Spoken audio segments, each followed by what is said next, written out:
সুস্বাগতম। আমরা বিমস্টেক নিয়ে অনেক কথা শুনছি। হ্যান করেঙ্গা ত্যান করেঙ্গা, ইউনুস ইসের পাশে বসবে, কার পাশে বসবে, এসব নিয়ে মানে অপ্রয়োজনীয় কথাবার্তা হতেই পারে। একজন কোথায় যে কি বলেছে সেইটা নিয়ে সমস্ত সময়ে চর্বিত চর্বণ করতে হবে এমন কোনো মানে নয়। মনে রাখতে হবে যে ইউনুস একা তো নন বাংলাদেশে। একটা অংশ জামাতিরা চান ভারতের সঙ্গে সম্পর্ক না থাকুক, কিন্তু ম্যাক্সিমাম লোক চান। কাজেই আমাদের সেই দিকের ম্যাক্সিমাম লোকের দিকে তাকিয়ে আমাদের কথা বলা উচিত, এবং সেইভাবেই বাংলাদেশের রিলেশনটাকে বিবেচনা করা উচিত। হয়তো ইয়ে বাড়িয়ে লাভ নেই, উত্তাপ বাড়িয়ে লাভ নেই। বিমস্টেক বলতে কারা মেম্বার, কারা ইন্ডিয়া। India biggest. তার সঙ্গে আছে ভুটান। ভুটানের সঙ্গে আমাদের সম্পর্ক ভালো, নেপালের সঙ্গে আমাদের সম্পর্ক ভালো, শ্রীলঙ্কার সঙ্গে সম্পর্ক ভালো, থাইল্যান্ড, মায়ানমার, এদের সঙ্গে চীন এবং আমাদের দুজনেরই সম্পর্ক ভালো। ফলে কিন্তু যেহেতু বিমস্টেকে চীন নেই, যে এখানে ধরে নিতে হবে তারা আমাদের পক্ষে। একমাত্র বাংলাদেশের সঙ্গে ইদানিং যে টাসেলটা হচ্ছে, অর্থাৎ এখানে যে সাতটি দেশের মধ্যে একটা দেশের সঙ্গে আমাদের আপাতত একটা মনোমালিন্য হচ্ছে, সেটা হচ্ছে বাংলাদেশ। তাহলে এটা নিয়ে এত হইচই করার কি আছে? আমরা একটু বেশি বাড়াবাড়ি করে ফেলছি নাকি বিমস্টেক নিয়ে? যদি ধরে নেওয়া যায় যে আজকে ওখানে দেখা হয়ে যায়, হাত মেলানো হয়ে যায়, তাহলে হয়ে গেল। আমরা এমন নয় তো যে তাদের সঙ্গে দেখা করব না, অস্পৃশ্য হয়ে গেছে এবং আমাদের মুখ দেখা করব না, ওদের সঙ্গে মুখ দেখা দেখি বন্ধ, লেনদেন বন্ধ, তা তো নয়। আমাদের সবই চলছে। তাহলে এই একটুর জন্য আমরা কেন এটাকে রাখি? দ্বিতীয় হচ্ছে যে বাংলাদেশ আমাদের উপর অনেকটা নির্ভর করে। বাংলাদেশের কিছু লোক না বুঝলে, আমরা যদি 30% লোক সেটা না বোঝে বা বুঝেও বিরোধিতা করে, তাহলে বাকি 70% লোক যারা আমাদের পক্ষে, সেই লোকগুলোকে না খেয়ে মারব। তাদের খাওয়া দাওয়া, তাদের প্রতি ক্ষেত্রে বাধার সৃষ্টি করব আমরা? না, কেন করব? তাহলে তো আরও 70 ভাগের থেকেও আরও কিছু ভাগ লোক বিরুদ্ধে চলে যাবে। অন্তত তারা খেয়ে পড়ে বাঁচুক। এই যে যারা ধান্দাবাজি করছে, এরা করবে, এই অংশটা বুঝে শুনে করছি। এরা না, ইলিয়াস, পিনাকি, তারপরে আরও এখন অনেক হঠাৎ গজিয়ে ওঠা আমিরুল নাকি, এসব গজিয়ে ওঠা অনেক ইউটিউবার দেখছি। তারা তারা জানে যে ভারতের বিরোধিতা করলে তারা বেশ ভালো দর্শক পাচ্ছে, ভিউয়ার পাচ্ছে, সাবস্ক্রাইবার পাচ্ছে, তাদের যে ব্যবসাটা ভালো করে চলছে। কিন্তু তাদের ব্যবসা চালাতে গিয়ে ভারতের সঙ্গে সম্পর্ক নষ্ট করলে যে 70 ভাগ মানুষ খেতে পাবে না।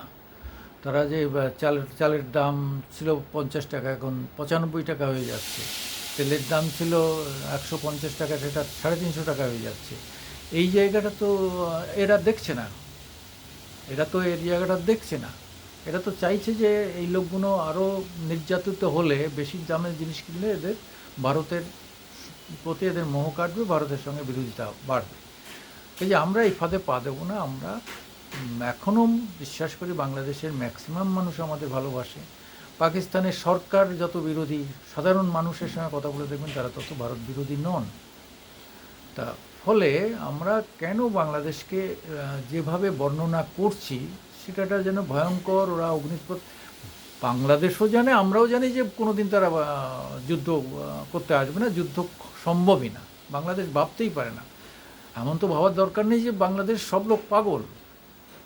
পাগল নয়, কিছু লোক ইচ্ছাকৃতভাবে বলে এই 4 ঘন্টার মধ্যে কলকাতা দখল করে দেবো, আমরা আমেরিকা দখল করতে পারি। এই লোকগুলো যে কথাটা বলে, এটা তো যারা শোনে তারাও বোঝে যে এক অশিক্ষিত, মানে টোটাল অশিক্ষিতদের কথা বাদ দিলে তারা হয়তো বলে হ্যাঁ সত্যি বুঝি করা যায়।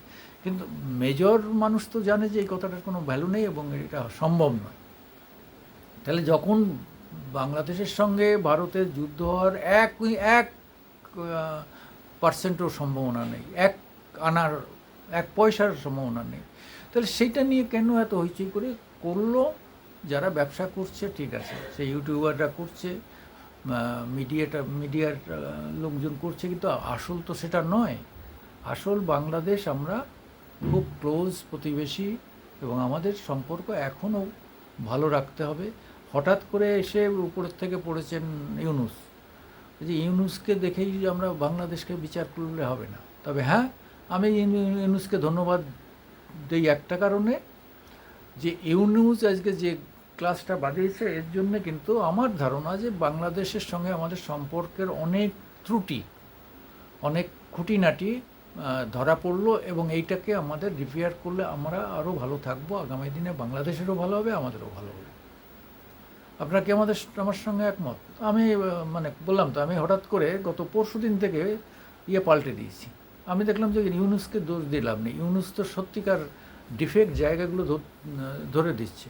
ও বুঝিয়ে দিয়েছে এখানে এটা মুসলিমের দেশ, এখানে হিন্দুরা নির্যাতিত হবে, এখানে হিন্দুরা অল্প সংখ্যক। হিন্দুদের ভালো দেখতে গিয়ে আমি বেশি মুসলমানকে চড়াবো না, এটা তার পরিষ্কার বাস্তব কথা, এর মধ্যে কোনো মিথ্যে নেই। এসে আমরা ভারতকে বেশি তোল্লা দেবো না, ভাবতে দেবো না যে আমরা তাদের উপর ভরসা করে আছি।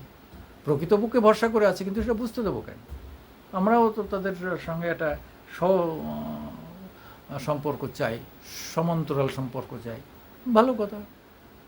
এটাও ভারতের ভাবা উচিত যে বাংলাদেশকে তার যে যোগ্য সম্মান দিতে হবে।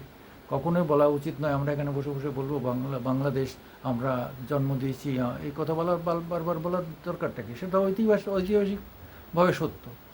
সে ইতিহাস রোজ বলে লাভটা কি? ঐতিহাসিকভাবে সত্য। সেটা যে জানে, যে জানে না, অধিকাংশ মানুষ জানে। আমার ধরে নিতে অধিকাংশ মানুষ জানে, কারণ সবাই তো নির্বোধ না। এরকম একটা জায়গায় এসে বিমস্টেক হলো, বিমস্টেকে তো উপমহাসাগরীয় অঞ্চলে ব্যবসা বাণিজ্য কীভাবে চলবে, কীভাবে জাহাজের আদান প্রদান, এগুলো মোবিলিটি বাড়বে, এই সব নিয়ে আলোচনা হবে। মূল উদ্দেশ্যটা হচ্ছে অর্থনৈতিক সম্প্রসারণ, অর্থনীতি বাড়াতে হবে। শুনছিলাম যে কি মানে $56 ট্রিলিয়ন অর্থনীতি মানে এখানে আদান প্রদান হয় জিডিপি অনুসারে। তো এটা একটা বড় ব্যাপার। তো এই বড় ব্যাপারটাকে আমরা যদি আরও নিটোলভাবে, বাংলাদেশের ব্যবসা বাড়ে, থাইল্যান্ডের ব্যবসা বাড়ে, নেপালের ব্যবসা বাড়ে, ভারতবর্ষের ব্যবসা বাড়ে, তাহলে তো আলটিমেটলি সব দেশই উপকৃত হচ্ছে। সেইটাই মাথা রাখ। কে কোথায় একটা কি বলে দিল, গাল দিল, কি করলো, ছোট করলো, বড় করলো, হ্যান্ডশেক করলো না, পাশাপাশি বসে মুখ ঘুরিয়ে লাগলো, এইটার কোনো ভ্যালু নেই, কোনো ভ্যালু নেই। কালকে ইউনূস আছেন, ইউনূস পরশুদিন থাকবেন না। আজকে মোদি আছেন, মোদির জায়গায় আর একজন আসতে পারেন। কাজে এই সরকারের মাথায় কারা বসলো সেটা তো ব্যাপার না, ব্যাপার হচ্ছে দেশ। Bangladesh factor, Thailand factor, Bharat factor, Nepal factor, Sri Lanka factor, হ্যাঁ, মায়ানমার ফ্যাক্টর, এইগুলো মাথায় রাখতে হবে। হ্যাঁ, মায়ানমারের সঙ্গে আমাদের খুব সম্পর্ক ভালো, চীনের সম্পর্ক ভালো, হ্যাঁ, থাইল্যান্ডের সঙ্গে উভয় দেশেরই সম্পর্ক ভালো, আবার বাংলাদেশের সঙ্গে আমাদের বেশি সম্পর্ক ভালো। চায়না তো সবে বন্ধুত্বর খাতিরে ঢুকছে, কিন্তু আগে তো খুব একটা আমাদের থেকে বেটার ছিল না। নেপালের সঙ্গেও আমাদের বেটার সম্পর্ক অনেকের থেকে। এই জায়গাটা আমি বলার চেষ্টা করছি। আপনারা যদি আমার সঙ্গে সহমত হন না, তাহলে আমাকে একটু আপনারা সমালোচনা করুন, আমাদের একটু সাপোর্ট দেবেন, একটু সাবস্ক্রাইব করবেন। আমি সুকুমার দেবনাথ, আমার আজকের দিন ইউটিউবে আপনাদের সবাইকে স্বাগত জানাচ্ছি। নমস্কার, সত শ্রী অকাল, আদাব।